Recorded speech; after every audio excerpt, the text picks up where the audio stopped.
Hello friends, आप सभी को आपका अपना YouTube channel ITI technical skill में पुनः स्वागत है। और आज मैं लेकर आया हूँ एक नया आइसोमेट्रिक व्यू। इस आइसोमेट्रिक व्यू को कैसे बनाया गया है इसको एक्सप्लेन करेंगे मैं। तो आप देखिए कि आपको इसमें क्या किन किन चीज़ों को करना होगा। सबसे पहले तो इसमें आपको वर्क करना होगा जो कि आपको इलिप्स बनाने हैं, जो कि टॉप से आपको एक इलिप्स बनाना है और दो आपको साइड व्यू से इलिप्स बनाना है, जिनमें आपके ये साइड व्यू में हाफ इलिप्स है और ये फुल इलिप्स है और ये टॉप से फुल इलिप्स है। इस प्रकार से आपके 3 इलिप्स बनाना है। इसके अंदर तीनों के डायमीटर 2 के सेम है और एक का डिफरेंट है। तो हम इसी पे चर्चा करेंगे कि इसका क्या दिया गया है। और यहाँ पे जो सेंटर लिया गया है, इसका डायमेंशन जो दिया गया है, फाई का वैल्यू यहाँ पे 10 mm दिया गया है। तो इसी चीज़ को हम एक्सप्लेन करेंगे आज के टॉपिक में। ये लाया हूँ मैं आपके बीच। और तो स्टार्ट करते हैं। सबसे पहले आपको क्या करना होता है कि ये आपको ओवरऑल जो है 76 mm लेंथ है, और ये लेंथ जो है कि आपके फ्रंट की तरफ से है ना, फ्रंट व्यू का लेंथ को दिया गया है। और ये साइड व्यू का लेंथ होगा, साइड व्यू। तो साइड व्यू का ओवरऑल लेंथ क्या है, 40 है, और फ्रंट का ओवरऑल लेंथ क्या है, 76 mm है। और ये प्लान का ओवरऑल लेंथ जो बताया गया है वो आप देख रहे हैं कि 30 mm है, और यहाँ पे 10 और 10 mm है। कितना है, 10 और 10, तो 10 + 10 20 और 30, यानी कि ओवरऑल आपको 50 mm हाइट हो जाएगा। क्या होगा, 50 mm हाइट दिया गया है। लेंथ आपको दिया गया 76 mm, और यहाँ पे विड्थ जो दिया गया W वो 40 mm है ना। तो इस प्रकार से ओवरऑल आपका ये लेंथ दिया गया है। इसके अंदर आपको ड्रॉ करना है, उन चीज़ों को देखते हैं किस प्रकार से बनाया गया और क्या है। तो आप उसमें समझ गए कि इनके ओवरऑल लेंथ क्या है, किस प्रकार से दिया। ये आपको इलिप्स बनाना है यहाँ पे और यहाँ पे, यानी कि साइड से बनाना इलिप्स। तो ये कैसे बनता है, तो आप समझिए कि एक स्क्वायर होता है। आप लोगों ने स्क्वायर बनाया होगा, जो कि किसी इस प्रकार से स्क्वायर होता है, जिसको ASQ लिखा जाता है। ASQ इसको मान लेते हैं कि 40 है, तो SQ 40 है। तो आप स्क्वायर में ऐसे देखते हैं कि यानी कि जो हमारा ये लेंथ होता है वही लेंथ ये होता है, यानी कि A और A हो जाता है इसका लेंथ, है ना। तो ये स्क्वायर में बोला जाता है कि यानी कि ये 40 का है। तो जो भी ये स्क्वायर होता है उसको आइसोमेट्रिक व्यू में बनाते हैं तो रोम्बस बन जाता है। जो भाई देखिए कि क्या होता है, एक डायमेंशन 30 डिग्री पे, ये मान लिया कि ये क्या है, ये वाला डायमेंशन हम 30 डिग्री पे खींचा, तो ये दूसरी जो डायमेंशन 90 डिग्री पे है, ये डायमेंशन चली जाती है 30 डिग्री पे दूसरी तरफ। इस प्रकार से होती है ड्रॉ। तो ये अभी ड्रॉ कर रहा हूँ मैं, इस प्रकार से आपको दिख रहा होगा। तो ये माना कि ये स्क्वायर था, अब ये आइसोमेट्रिक व्यू में बना, यानी कि ये 30 डिग्री पे बना और ये भी 30 डिग्री पे बना। दोनों लाइनें 30 डिग्री पे ड्रॉ किए हैं। तो इस प्रकार से ये हमारा, अब इसके बाद ये सिंबल, मतलब ये आपका एरिया कवर हो जाता है।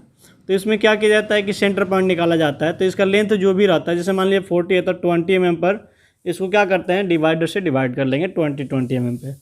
तो इस प्रकार से 20 पे डिवाइड कर लेंगे और बीच से एक सेंटर लाइन गुजार लेते हैं। इस प्रकार से सेंटर लाइन को ड्रॉ करते वक्त ध्यान रखना होता है कि एक छोटे डैश 2 बड़े डैशों के बीच ये सेंटर लाइन ड्रॉ की जाती है। तो जो इस प्रकार से आप ड्रॉ कर लेंगे, है ना। अब ये क्या करना होता है कि जिस तरफ से बड़ा एंगल बनता है, ये बड़ा एंगल बन रहा है, ये बड़ा एंगल बन रहा है, तो इसके अपोजिट साइड सेंटर माना जाता है। यानी कि 2 बड़ा एंगल है, एक सेंटर हो जाएगा 1 C1 और एक को C2 हो जाएगा। तो सेंटर C1 से आपको रेडियस लेना होता है, ये पॉइंट को, इसका नामकरण कर सकते हैं। तो A B C D कर दिए। तो क्या करना है कि D को C1 से मिलाना है और रेडियस लेते हुए आपको एक चाप खींचना है, जो कि ये चाप आपका इस प्रकार से होगा। कंपास में आपको क्या करना है, रेडियस लेना है। कंपास में रेडियस जो हम लेंगे, रेडियस हमारा होगा C1D होगा। C1D के रेडियस जो आपका वैल्यू आएगा वो लेना पड़ेगा, देखते हैं क्या होगा। उसी तरह से आपको क्या करना होता है कि दूसरे तरफ, यानी कि सेंटर C2 से आपको रेडियस लेना होता है, जो कि आपको सेंटर से रेडियस आता है वो आ जाता है C2 के लिए। ड्रॉ करेंगे जो होगा हमारा सेंटर, क्या होगा, C2 है, ये सेंटर के जो होगा हमारा C1 था। तो C1 के लिए रेडियस हमने C1D लिया था, और C2 के लिए रेडियस जो होगा वो रेडियस होगा C2A होगा। C2A के वैल्यू आपका जो आएगा, इन दोनों का मान लिया कि ये दोनों का वैल्यू x ही आएगा, सेम आता है। तो इस कंडीशन में आपका एक दूसरा आर्च खींचना होता है, जो इस प्रकार से आर्च खींच लिया गया। नेक्स्ट में आपको क्या करना था, ये पॉइंट पे कट किया रहता है, उसी तरह से आपके अपोजिट में एक और लेना होता है, दोनों कर्नर से इस तरह से अपोजिट में। तो यहाँ पे पॉइंट मिलता है और यहाँ पे, जिसको हम लोग एफ बोलते हैं नाभि। तो नाभि से क्या करना होता है कि ये रेडियस मानते हुए इसको मिलाया जाता है। आप देख लेंगे एक बार अपना, इस प्रकार से मिलाया जाता है। तो फाइनली आप एक इलिप्स का ड्रॉ करते हैं, जो कि ये हमेशा टॉप के तरफ से दिखता है। जो ये इलिप्स बनाया गया यहाँ पे है, फाई का मान कितना है 10 mm है, जबकि यहाँ हम लोगों ने कितना लिया था 40। तो यहाँ पे आपका डायमीटर जो होगा, यहाँ से यहाँ तक डायमीटर जो माना जाएगा वो क्या था, फाई का मान आ जाएगा बाबू 40। तो हमारा फाई का मान 40 आया, लेकिन हमें यहाँ पे फाई का मान 40 नहीं लेना था। मैं एक्सप्लेन कर रहा था एक वीडियो इन चीज़ों को किस तरह से बनेगा। तो ये बनाया गया यहाँ पे, जो कि आपका फाई का मान कितना लिया जाएगा 10 लिया जाएगा। तो यहाँ से मानना जाएगा उसमें कि ये लेंथ और यहाँ के बीच की जो लेंथ होगा वो क्या होगा 10 mm था। वहीं आप यहाँ से यहाँ के बीच के दोनों साइडों की लेंथ क्या होगा, तो वो 10 mm होगा। तो इस प्रकार से यहाँ बनाना होगा। तो ये टॉप की तरफ था। दूसरे में बता रहा हूँ कि ये 30 डिग्री पे होगा और दूसरा एक 90 डिग्री पे होगा, इस प्रकार से। और इसमें आपको क्या करना है, आपको मिड पॉइंट फाइंड आउट करना होता है, जो कि आपका कितना हो जाएगा 10 mm था तो 5 mm पर हो जाएगा, यानी कि 5 mm ये लेंथ होगा, 5 mm ये लेंथ होगा। एक्चुअल जो लेंथ है उसको हम एक्सप्लेन कर रहे हैं। उसी तरह से 5 mm ये लेंथ होगा, 5 mm ये लेंथ होगा। आपने दोनों तरह से कर लिया। इसमें आपने सेंटर लाइन भी ड्रॉ कर लिया इस प्रकार से।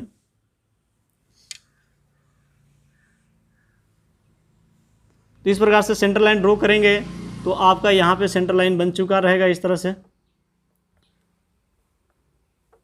ये सेंटर लाइन हो गया।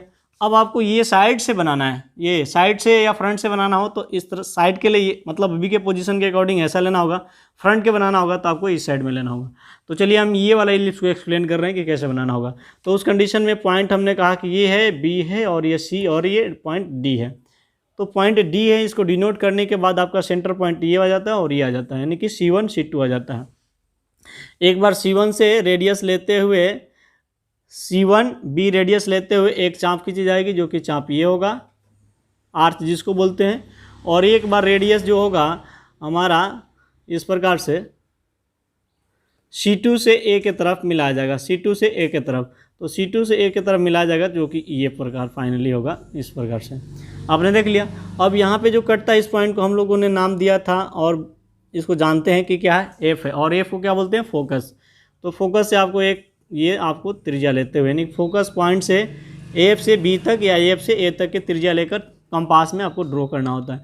वहीं आपको क्या करना होता है, दूसरा के C1 से C के तरफ मिलाएंगे और एक बार C2 से D के तरफ मिलाएंगे, जो कि आपके फाइंड F2 और F1 हो जाएगा। पहले F2 मान लिया तो इसको F1 मानेंगे और इस कंडीशन में ये आपका राउंड होगा। तो इस प्रकार से दोनों जगह की इलिप्स को मैंने एक्सप्लेन कर दिया।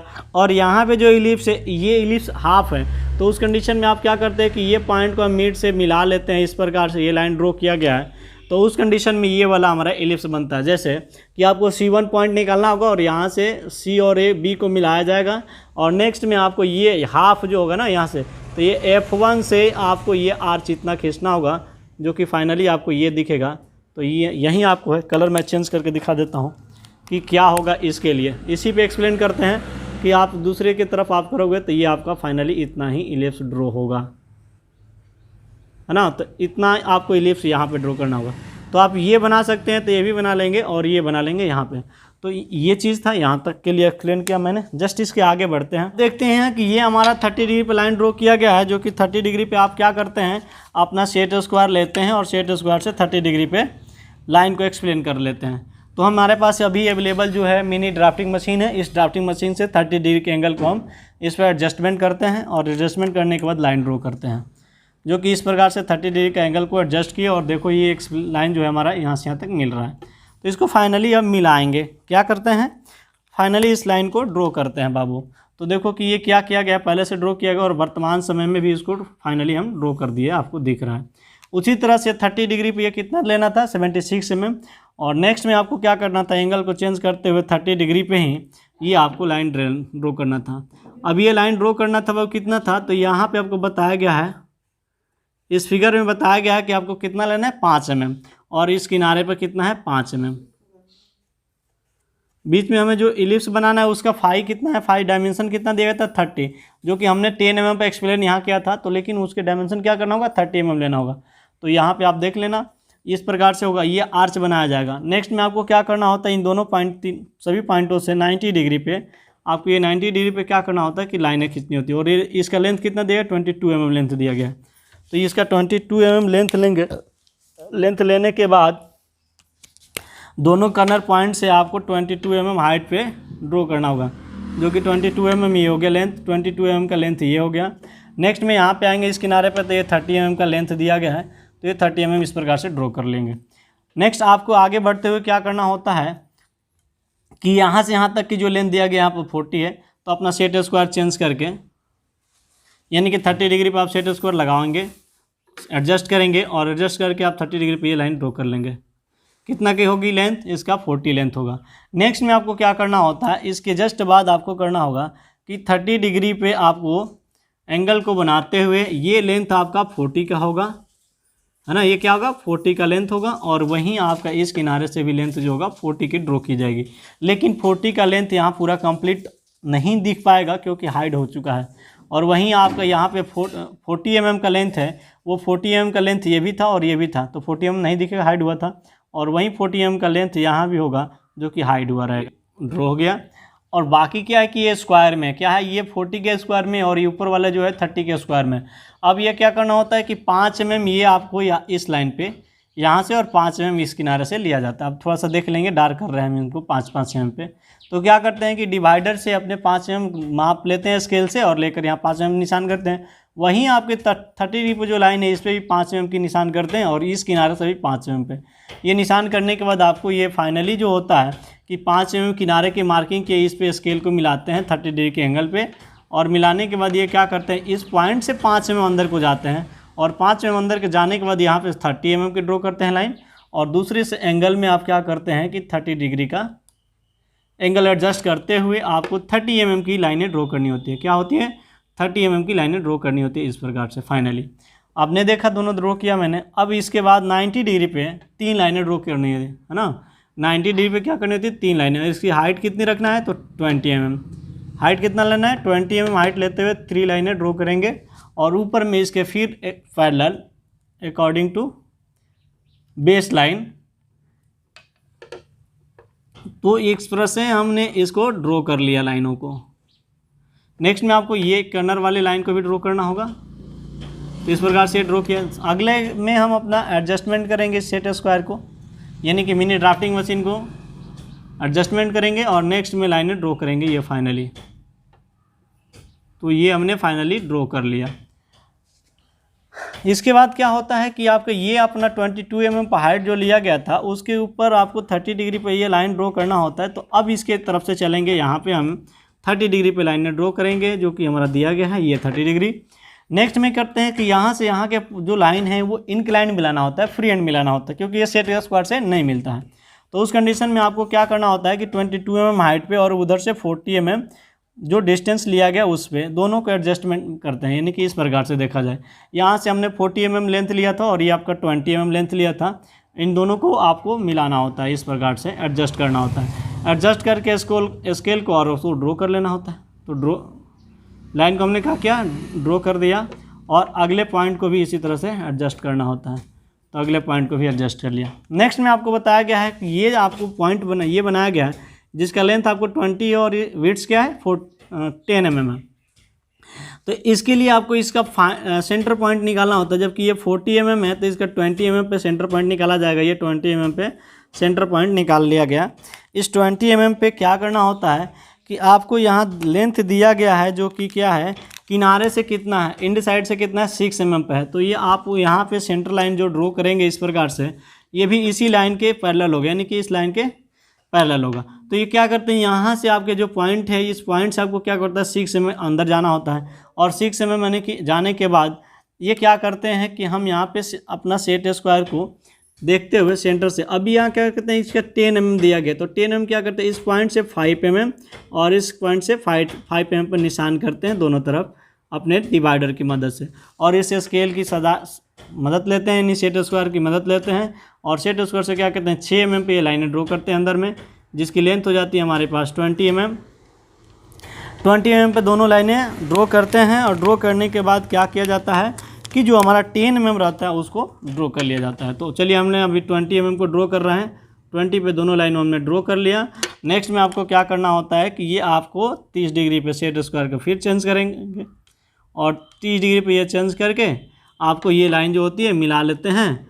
और ये मिलाने के जस्ट बाद आपको यहाँ से लेंथ जो लेना होता है वो 20 mm लिया रहेगा ऑलरेडी और इस प्रकार से मिला लेंगे। नेक्स्ट में आपको क्या करना होता है कि ये 90 डिग्री पे लाइनें ड्रॉ की जाती है नीचे की तरफ कि इसके अंदर जो हमें डीप दिखाया गया यानी कि जो स्लॉट कटी गई है वो क्लियर समझ में आ जाए। नेक्स्ट आप देखें कि ये 30 डिग्री पे लाइनें यहाँ पे ड्रॉ की जाती है, ये ड्रॉ कर लेंगे, ये भी छूटी हुई थी।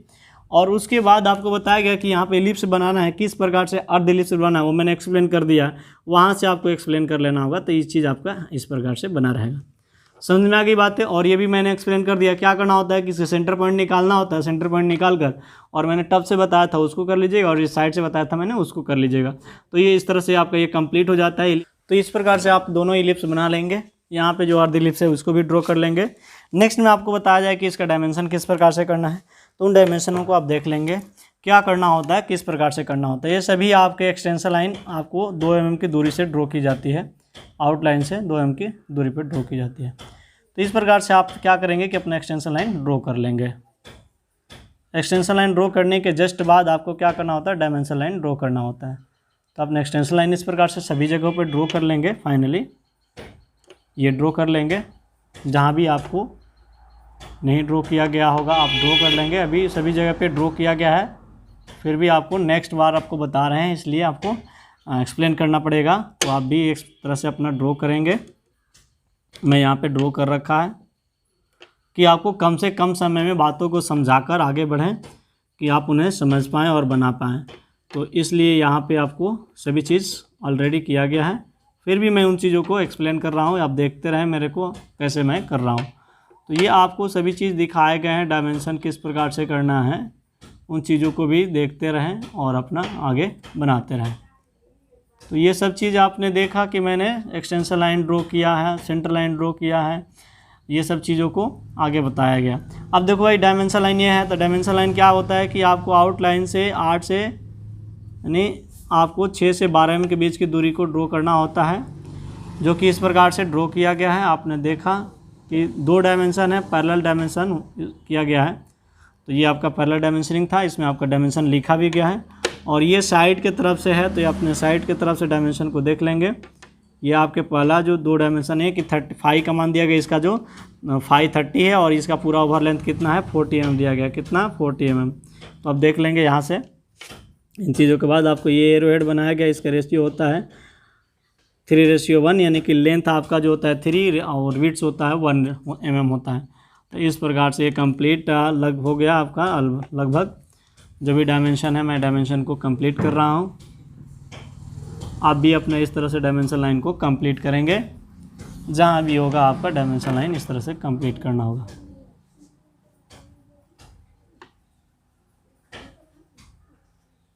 इनके बीच के भी डायमेंशन अपने बुक से अपना देख लीजिएगा कहाँ पे कितना है, लेकिन मैंने सबको लिख रखा है, आपको बता भी दिया और फिर बता रहे हैं।